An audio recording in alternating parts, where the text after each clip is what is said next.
Hello, am I audible? Hello.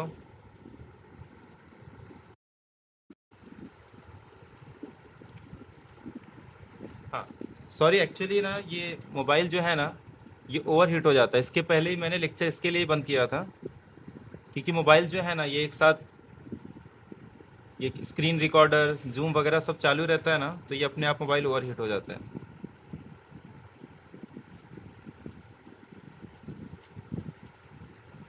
Hello, बाकी clear है ना? अभी आवाज़ आ रहा है ना?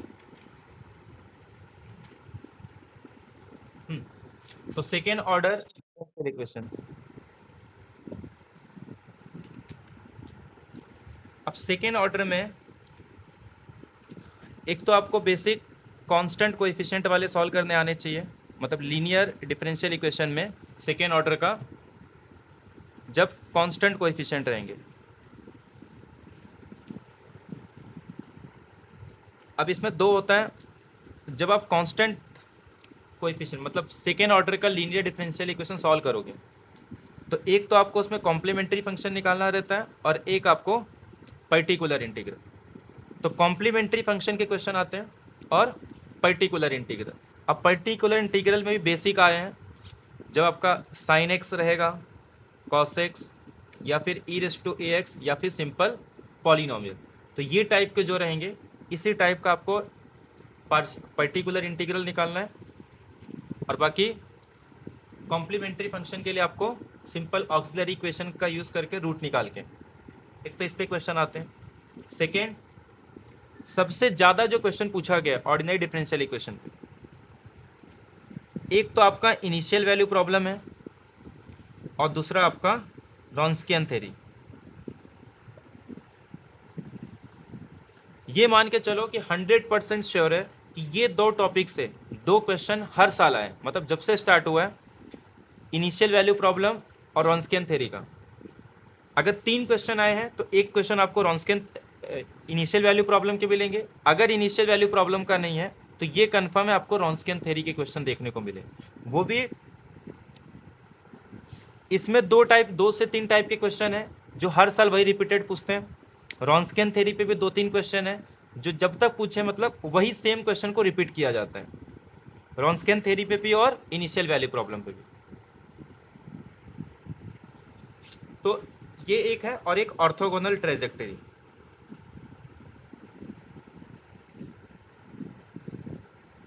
बस इतने टॉपिक के आपके ऑर्डिनरी डिफरेंशियल इक्वेशन पे क्वेश्चन पूछे जाते हैं। और इसमें भी जो क्वेश्चन का लेवल है वो थ्योरी पार्ट पूछते हैं, मतलब ज़्यादा सॉल्विंग पार्ट नहीं रहता। सिंपल आपको रॉन्स्कियन थ्योरी का थ्योरी पता होना चाहिए और इनिशियल वैल्यू प्रॉब्लम के। तो आज जो हम लोग स्टार्ट करेंगे वो इनिशियल वैल्यू प्रॉब्लम से। मैं आपको पहले क्वेश्चन दिखा देता हूँ जो 2023 में पूछा गया था। यहाँ तक क्लियर है सबको? आवाज़ वगैरह सब आ रहा है अच्छे से? हेलो?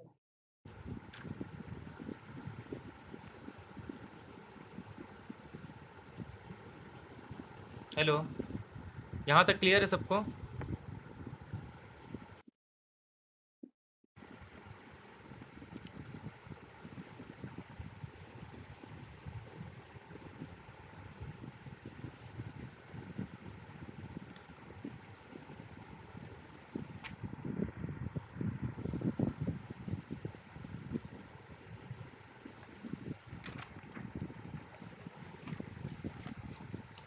और हाँ, एक बार ना, जितने भी सेट है, चाहे वो सेट ए हो, बी, सी, डी, जितने भी हैं, वो सब एक बार देख लेना।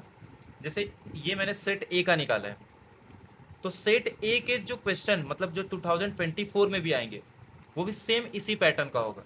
जैसे सेक्शन 1 में स्टार्टिंग के आपके 20 क्वेश्चन है, तो रियल पहले, बाद में लीनियर अलजेब्रा। तो अगर जिसको सेट ए आएगा 2024 में भी, तो वो सेम ऐसे ही आएंगे, स्टार्टिंग के 10 क्वेश्चन रियल के और उसके बाद के 10 क्वेश्चन लीनियर अलजेब्रा के।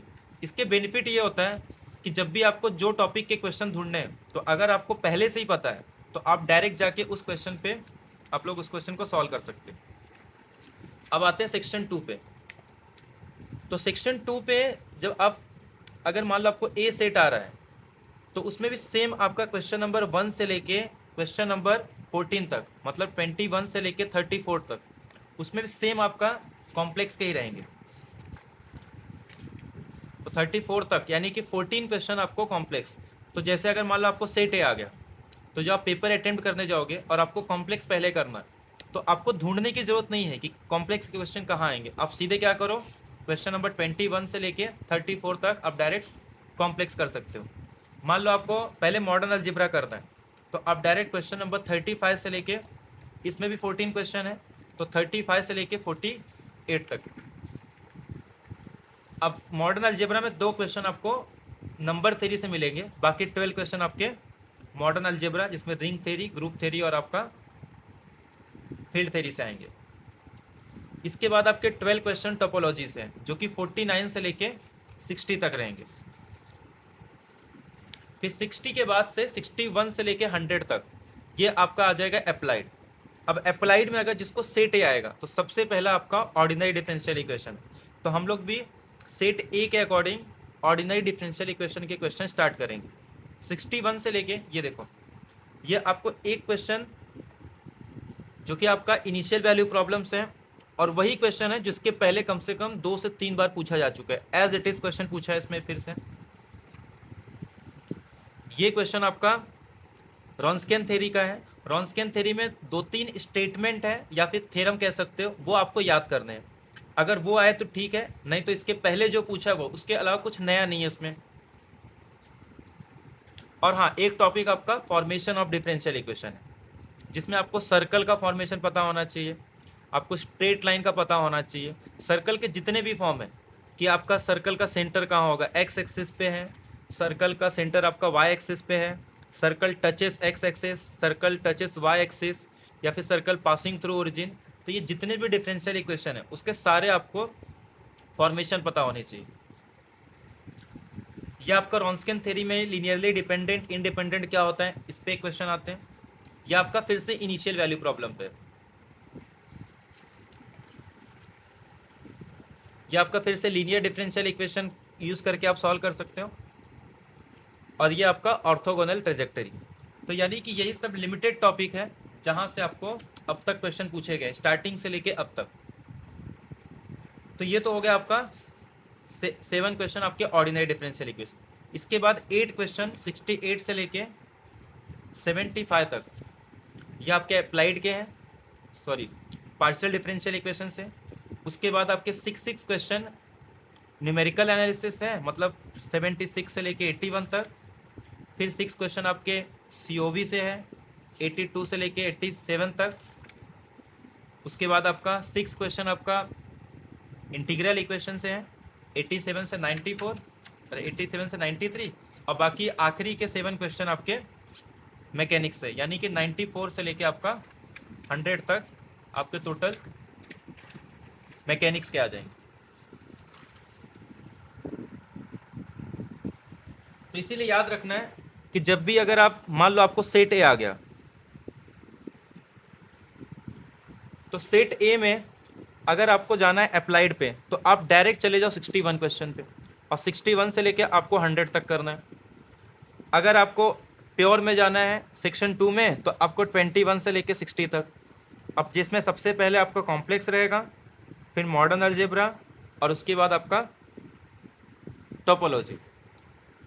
अब इसमें से कुछ ऐसे टॉपिक है जिसको आप सबसे लास्ट में करना, जैसे टोपोलॉजी, इसके 12 क्वेश्चन, और एक यहाँ पे मैकेनिक्स के 7 क्वेश्चन, यानी कि 19। ये 19 क्वेश्चन को आप साइड में रखना। सबसे पहले अब जो 81 क्वेश्चन है ना वो, हाँ टोपोलॉजी में कुछ क्वेश्चन स्ट्रेट फॉरवर्ड रहेंगे, बाकी जिसमें से 12 में से मान लो 10 क्वेश्चन नहीं आएंगे, 2 क्वेश्चन सिंपल रहेंगे, और यहाँ से 7 आपके पास 83 क्वेश्चन है। और जबकि अगर आप ओपन कैटेगरी के हो, जनरल कैटेगरी, तो आपको मैथ्स में आपका टारगेट होना चाहिए मैक्स, अगर 62 क्वेश्चन भी आपके राइट हो जाते हैं तो आपका सेट निकल जाएगा। क्योंकि पेपर 1 लगभग सबके अच्छे स्कोर आते हैं, प्रॉब्लम सिर्फ मैथ्स में होता है। क्योंकि 50 प्लस बहुत कम लोग ऐसे रहते हैं जिनको 50 से कम आता है। लेकिन 50 प्लस जनरली सबको आ ही जाता है। 50, बहुत लोग को 60 प्लस 68 ऐसे भी आते हैं, बट उनके मैथ्स में कम होते हैं। तो आपको टारगेट रखना है कि 62 से लेके 66 क्वेश्चन तक ये आपके राइट होने चाहिए। बाकी आप बहुत सारे क्वेश्चन को टिक, इसमें नेगेटिव मार्किंग तो है नहीं, आप पूरे 100 अटेम्प्ट करके आओगे। अगर आप 62 64 श्योर हो तो बाकी में से अगर आपके 2-4 भी राइट हो गए तब भी आपका 65 प्लस राइट हो जाएगा। अगर आप ओबीसी हो तो आपको टारगेट लेके चलना है 55 से लेके 58 क्वेश्चन का, और इसी के लगभग 2-4 क्वेश्चन का फर्क रहता है आपका ईडब्ल्यूएस का। अगर एससी कैटेगरी से हो तो आपका टारगेट होना चाहिए 50 से 52 क्वेश्चन का, जबकि एसटी कैटेगरी के हो तो आपका 48 से 50 क्वेश्चन भी रहेंगे। और प्लस मैं मान के चलता हूँ बहुत कम है आपका, तो भी 40 प्लस आपके पेपर वन में, पेपर वन में अगर 40 प्लस हैं तो इतने क्वेश्चन अगर आप मैथ्स में अटेम्प्ट करते हो तो आपका क्वालिफाई हो जाएगा। क्योंकि कोई सेट में नहीं पूछने आता कि आपका रैंक कितना है या आपके मार्क्स कितने हैं। एमएस सेट में इंपॉर्टेंट बस ये है कि आपका क्वालिफाई हो या नहीं, क्योंकि इसमें नॉलेज का भी इतना टेस्ट नहीं होता, क्योंकि जो भी क्वेश्चन पूछे जाते हैं वो सब स्ट्रेट फॉरवर्ड रहते हैं। यानी आपको कितने ज़्यादा रिजल्ट याद है और आप पेपर में कितना टाइम बचाते हो, ये इंपॉर्टेंट है। क्योंकि इसमें क्वेश्चन काफ़ी डीप में कभी नहीं पूछा गया। अगर मैं रियल कॉम्प्लेक्स मतलब प्योर के अगर 2-3 टॉपिक को हटा दूँ तो बाकी जितने भी टॉपिक हैं वो सब या तो स्ट्रेट फॉरवर्ड थ्योरम रहेंगे या सिंपल स्टार्टिंग के जो क्वेश्चन रहते हैं। जब टेक्स्ट बुक उठाओगे कोई भी स्टैंडर्ड, तो स्टार्टिंग के सबसे बेसिक क्वेश्चन रहेंगे, वहीं आपको पूछे जाते हैं।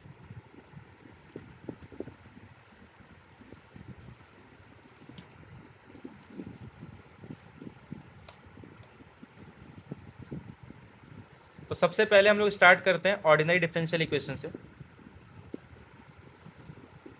जितने मैक्सिमम आज कवर हो जाएंगे ओडी का हम लोग कवर कर लेते हैं। सबसे पहला टॉपिक इनिशियल वैल्यू प्रॉब्लम। तो स्टार्ट करने जा रहे हैं हम लोग। यहाँ तक किसी को डाउट है? और हाँ, लेक्चर के बारे में बता देता हूँ। मंडे से लेके फ्राइडे तक आपका लेक्चर रहेगा और संडे को टेस्ट रहेगा, ठीक है। संडे को आपको गूगल फॉर्म पे टेस्ट रहेगा, क्वेश्चन भेज दूंगा, उसके आंसर आपको गूगल फॉर्म पे करने रहेंगे, ठीक है। हर संडे को आपको जितने टॉपिक हुए रहेंगे, इसमें आपका हो सकता है ऑर्डिनरी डिफरेंशियल इक्वेशन और पार्शियल डिफरेंशियल इक्वेशन, ये आपका ये वीक में कवर हो जाएगा कंप्लीट। तो संडे को आपका ऑर्डिनरी और पार्शियल डिफरेंशियल इक्वेशन, और जो भी क्वेश्चन रहेंगे वो आपके सेट लेवल के ही रहेंगे, ज़्यादा डिफिकल्ट भी नहीं रहेगा। सिंपल वो क्वेश्चन जो आपको सिंपल एमएस सेट के बेस पे रहेंगे, वही क्वेश्चन आपको देखने को मिलेंगे।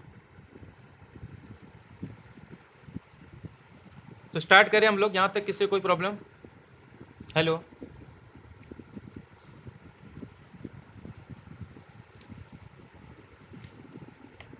हेलो, यहाँ तक क्लियर है सबको? तो चलो स्टार्ट करते हैं इनिशियल वैल्यू प्रॉब्लम। क्लास का टाइमिंग 4:30 से लेके 5 PM तक रहेगा। जैसे अगर कॉलेज रहता है, अगर जल्दी आ गया तो 4:30 को, नहीं तो मैक्सिमम 5 तक स्टार्ट हो जाएगा।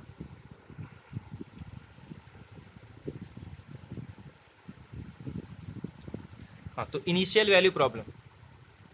अब इनिशियल वैल्यू प्रॉब्लम में आपको dy/dx is equal to function of x and y, ये आपका इनिशियल वैल्यू प्रॉब्लम है, जिसमें आपको इनिशियल कंडीशन दिया रहेगा। Suppose y of x0 is equal to y0। ये आपका नॉन जीरो भी हो सकता है और जीरो भी हो सकता है। तो ये आपका इनिशियल वैल्यू प्रॉब्लम है। इस पर जो क्वेश्चन पूछे जाते हैं वो कभी इसको सॉल्व करने के लिए नहीं बोलते। एक तो क्वेश्चन आता है इसमें कि इसके पास यूनिक सॉल्यूशन कब होंगे, इसके पास इनफाइनाइट सॉल्यूशन कब होंगे, और इसके पास नो सॉल्यूशन कब होगा। तो इसी के लिए जो थ्योरम है वो थ्योरम के क्वेश्चन आपको स्ट्रेट फॉरवर्ड हर साल पूछे गए। एक बार खाली आपको ये पूछा गया कि यूनिक है, ये इनफाइनाइट है या नो सॉल्यूशन है। अदरवाइज हर साल वही एक लिपसिट थ्योरम है, उसी के बेसिस पे क्वेश्चन पूछा गया। तो ये इनिशियल वैल्यू प्रॉब्लम। अब क्वेश्चन क्या पूछे जाते हैं, दो थ्योरम आपको याद रखना है कि इसके पास एक तो नो सॉल्यूशन, या तो इनफाइनाइट सॉल्यूशन, या तो आपका यूनिक सॉल्यूशन। तो कौन सा कंडीशन होगा कि इसके पास नो सॉल्यूशन आएंगे, इनफाइनाइट सॉल्यूशन या यूनिक सॉल्यूशन है, बस इसी पे थ्योरम है। तो थ्योरम नंबर वन जो कि एग्जिस्टेंस थ्योरम है।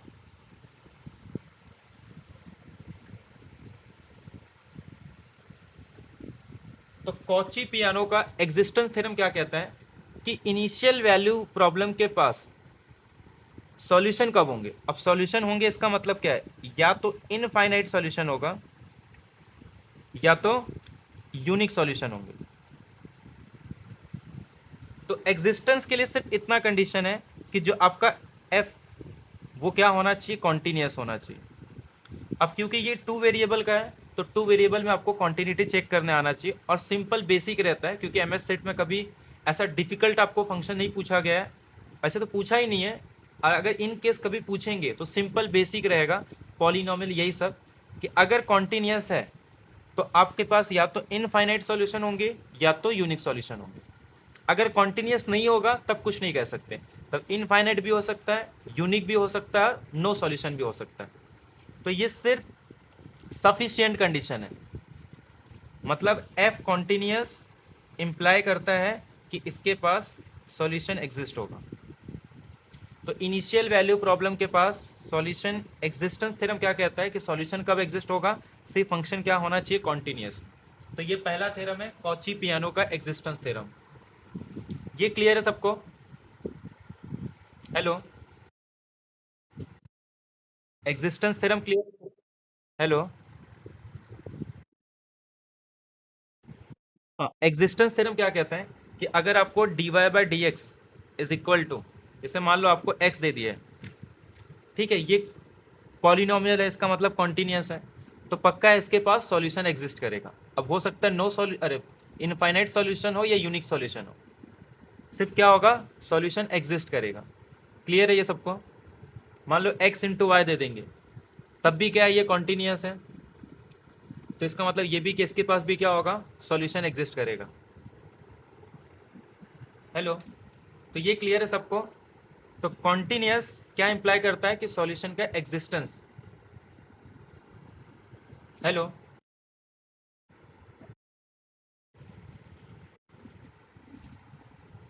अब सेकेंड पिकार्ड्स का यूनिकनेस थ्योरम है, बट उसके पहले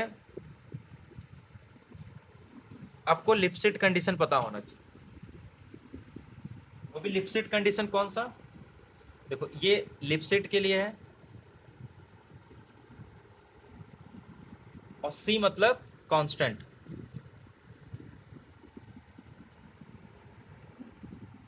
तो लिपस्टिक, ये जो एफ ऑफ एक्स वाई है, ये क्या होना चाहिए, लिपस्टिक फंक्शन होना चाहिए जिसका कांस्टेंट सी है। अब कैसे चेक करेंगे कि कोई फंक्शन लिपस्टिक कंडीशन को सेटिस्फाई कर रहा है या नहीं। तो कंडीशन ये है कि इफ देयर एग्जिस्ट के, ऐसा के मिलेगा सच दैट कि f of x y one minus f of x y two is less than equal to k times mod of y one minus y two. But ये अपने को check नहीं करना है, अपने पास डायरेक्ट थ्योरम है इसका, बट ये डेफिनेशन है कि कोई भी फंक्शन एफ लिपस्टिक कंडीशन को तब सेटिस्फाई करेगा कि if there exist K such that f of x y one minus f of x y two, इसमें एक्स क्या रहेंगे, कोई वेरिएबल, और यहाँ पे y one y two different रहेगा। एक्स को यहाँ पे फिक्स रखना रहता है, क्योंकि जो भी लिपस्टिक कंडीशन है ना वो सिर्फ किस पे डिपेंड करता है, वाई पे, एक्स पे डिपेंड नहीं करता यहाँ पे। तो यहाँ तक क्लियर है सबको? ये डेफिनेशन है, इसका यूज नहीं करना अपने को, इसके लिए अपने को थ्योरम यूज करना है पार्शियल डेरिवेटिव का। बाकी ये सिंपल खाली स्टेटमेंट है लिपस्टिक कंडीशन का। यहाँ तक क्लियर है सबको? हेलो,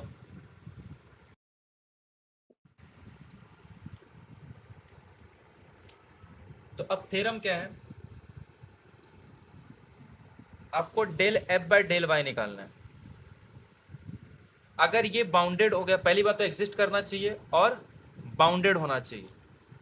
अगर ये फंक्शन आपका बाउंडेड है तो ये इंप्लाई करता है कि एफ सेटिस्फाई करेगा लिपसेट कंडीशन को।